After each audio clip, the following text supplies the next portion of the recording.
Doctor Shweta, आलोक medical centre से हूँ, obstetrician and gynaecologist and infertility specialist. हमने पहले बात किया था कि हम लोग पहले तिमाही में क्या क्या कार्य जो है करते हैं, या महिलाओं को कौन से कार्य करने चाहिए और क्या नहीं करने चाहिए, क्योंकि ये बहुत बड़ा कन्फ्यूजन है आजकल कि पहला प्रेगनेंसी है हमारा, पहला तिमाही चल रहा है हमारा, तो हम क्या करें और क्या ना करें। तो अब मैं उसके बारे में बात नहीं करूँगी। आज हम दूसरे और तीसरे तिमाही के बारे में बात करते हैं। दूसरा तिमाही जो होता है वो 12 सप्ताह के बाद से शुरू होता है। इसमें एक बहुत इम्पॉर्टेंट स्कैन जो होता है, जो 5वें महीने में कराई जाती है, उसको हम लोग लेवल 2 स्कैन या एनोमली स्कैन जो होता है वो कहते हैं।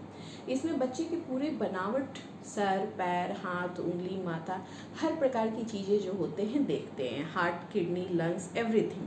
साथ ही साथ हम लोग इसमें एक क्वाड्रपल टेस्ट भी करते हैं, जिसमें बच्चे से कोई भी क्रोमोसोमल डिफेक्ट होता है, खासकर आजकल डाउन सिंड्रोम, बच्चे में जो एबनॉर्मल चाइल्ड होते हैं कुछ कुछ देखने में जो लगते हैं, उस सभी चीज़ों के बारे में भी पता किया जा सकता है। ये जो होता है वो 20 वीक के अराउंड में 20वें सप्ताह में होता है।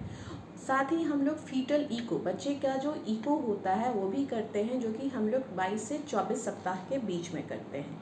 तो जो दूसरा तिमाही है, बच्चा स्वस्थ है कि नहीं स्वस्थ है, बच्चे में कोई क्रोमोसोमल डिफेक्ट तो नहीं है, बच्चे में कोई बनावटी खराबी तो नहीं है, ये दोनों चीज़ों के बारे में बताता है। और दूसरे तिमाही में ही हम लोग आयरन और कैल्शियम की गोलियां जो होती है वो शुरू से ही महिलाओं को देते हैं, क्योंकि शरीर में जो बच्चा का ग्रोथ होता है उसकी वजह से बहुत सारे हार्मोनल चेंजेज होते हैं, हमारा कार्डियक आउटपुट जो होता है वो इंक्रीज कर जाता है, और खून जो होता है वो कम होने का चांसेस होता है। इसलिए आयरन की गोली 12वें सप्ताह के बाद से ही महिलाओं को शुरू कर दिया जाता है। भारत सरकार की बहुत सारी ऐसी योजनाएं हैं जिसमें हम लोग महिलाओं को अनीमिया नहीं हो तो प्रेग्नेंट फीमेल को, गर्भवती महिलाओं को हम लोग आयरन की गोलियां मुफ्त में देते हैं। साथ ही टेटनस की सुई जो होती है वो एक बार हम लोग 14वें सप्ताह में लगाते हैं, और एक महीने के बाद ऑलमोस्ट 24 वीक के अराउंड में हम लोग उसको लगाते हैं।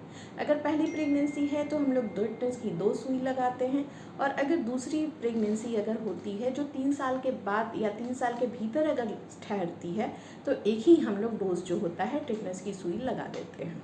अब हम लोग ये सबसे इम्पॉर्टेंट बात है, खासकर इसमें हम लोग ये भी देखेंगे कि जो चीनी की समस्या है, चीनी की समस्या भी हम लोग इसमें रूल आउट करते हैं। जो दूसरा तिमाही होता है उसमें किसी को अगर बीपी की समस्या होने लगती है तो दूसरे तिमाही के अंतिम होते होते बीपी की समस्या भी हम लोग उसका पता कर सकते हैं। तो ये सबको हाई रिस्क प्रेगनेंसी कहते हैं। हाई रिस्क प्रेगनेंसी में डायबिटीज़, थायराइड, प्री इक्लेम्सिया सभी चीज़ों को रूल आउट हम लोग दूसरे तिमाही में अगर कर आप सकते रोग और रोगियों, डॉक्टर्स और अस्पताल से संबंधित ऐसी और जानकारी चाहते हैं या ऐसा वीडियो देखना चाहते हैं, तो हमारे channel doctors for all 24 hours को लाइक और सब्सक्राइब जरूर करें।